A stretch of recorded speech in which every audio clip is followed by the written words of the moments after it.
ലിയോക്കുട്ടനങ്ങനെ ഉച്ച ഭക്ഷണം കഴിഞ്ഞിരിക്കുകയാണ്. ബ്രൂസ്കുട്ടൻ ഉച്ച ഭക്ഷണം കഴിച്ചുകൊണ്ടിരിക്കുകയാണ്. 2 ദിവസമായിട്ട് ബ്രൂസ്കുട്ടൻ നല്ല അനുസരണ കുട്ടനാണ്. എന്ത് പറഞ്ഞാലും അനുസരിക്കുന്നുണ്ട്. അതിന് കാരണം എന്താണെന്ന് വെച്ചാൽ എനിക്ക് പനിയാണ്. ഇന്നലെ തൊട്ടേ പനിയാണ്. അപ്പം ഞാനിങ്ങനെ രാവിലെ അമ്മയ്ക്ക് വയ്യടാ എന്ന് പറഞ്ഞ് അടുത്ത് വന്ന് നല്ല കുട്ടിയായിട്ടിരിക്കുകയാണ്.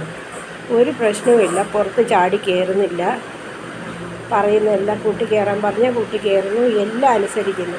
അവന് മനസ്സിലായെന്ന് തോന്നുന്നു എനിക്ക് പനിയാണ്, അപ്പോൾ പുറത്ത് നല്ല കുട്ടിയായിട്ടിരിക്കണം, അമ്മയെ അനുസരിക്കണം.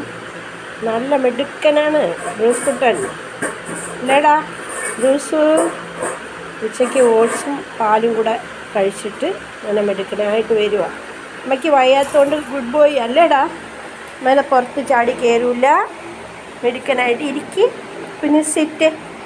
ഉണ്ടോ പറഞ്ഞതും അവിടെ ഇരുന്നു. മിടുക്കനായി ബ്രൂസ്കുട്ടൻ. Very good. അമ്മയ്ക്ക് ഉവാവുവാണെന്ന് മനസ്സിലായി അല്ലേ? ഇച്ചിരി സങ്കടമുണ്ട്, അധികം സമയം ഇങ്ങനെ കിടക്കുകയാണ്. അമ്മച്ചി വയ്യാത്തതുകൊണ്ടാണോ കുഞ്ഞിന് സങ്കടം? സങ്കടം കളിയില്ലാത്തത്? അല്ലെങ്കിൽ ഇപ്പം തന്നെ ഒരു ടോയ് കടിച്ചു പിടിച്ചുകൊണ്ട് അവിടെ കിടന്ന് ഓടും. ഇതിപ്പം എനിക്ക് വയ്യാന്ന് പറഞ്ഞപ്പം ആൾക്ക് സങ്കടം, കിടപ്പ്, ആകെ പ്രശ്നം തന്നെ. ലിയോ ഉണ്ട്, അവൻ പിന്നെ സ്വതവേ തന്നെ ആളിച്ചിരി ക്ഷീണിതനാണല്ലോ. എന്താ എൻ്റെ കുട്ടിക്ക് സങ്കടമുണ്ടോ?